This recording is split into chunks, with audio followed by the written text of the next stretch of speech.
We can't predict what kind of writing our Ohio State University students will go on to do in the future, but I think we can pretty safely predict that they will do writing, they will probably work in some sort of collaborative environments, and at some point in their life they'll probably be asked to collaborate on someone else's writing, either by co-writing it or by critiquing someone else's writing. And to give them that skill and not only give them training tools, right, sort of the rote tools of this is how you would do that, but to help them embrace the idea that this would make them a better writer and thinker is incredibly powerful. The hybrid project really enabled us to engage students much more intentionally and to a far greater degree into educational technologies.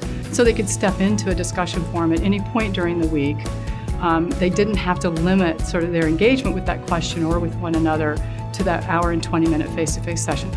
I think the technology enables them to think more strategically about what it means to review, and we also were able to utilize that system as an exchange, and we really emphasize the notion of exchange. So as a writer, I give my piece of writing to you. In exchange, you give me your peer review back, and then in exchange back, I give you a helpfulness score that indicates to you the value of your review in terms of the work that I'm doing. And that exchange was really critical, and I think the technology enabled that a great deal.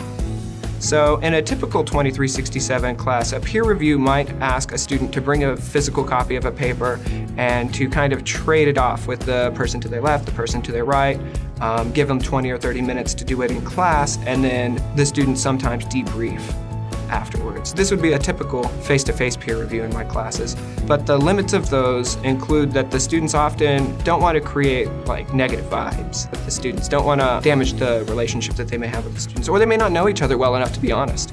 So the online WEX peer review system allows the students to be as honest as they need to be.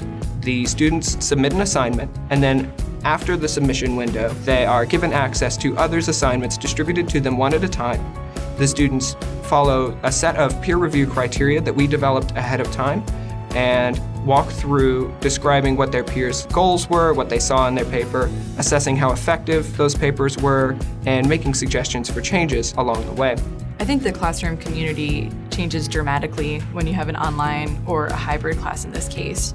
I think that we tend to think of classrooms as communities that are bound by brick walls. I think that the hybrid class, which was linked among these three sections, really disrupted that notion. And so students developed these other personal learning networks with students who were working on similar topics, but who met at a different time, who they never met face-to-face. So it really expanded this notion of the relationships that students could form in the class and how beneficial those relationships could be. One of the wonderful things that happened in the pilot, I think, is that students were verbally reporting, and I think we were also seeing in their work that they were really embracing the peer review process. And when I say that they embraced the peer review process, they were saying things like, I learned more from critiquing other people's writing and looking at what was going on in other people's writing than I did writing my own work or looking at peer reviews for my own work. So students were really unlocking the power of becoming a generous reader of each other's writing. So what does it mean both to recognize what's good and exciting about other people's writing, and how do we talk across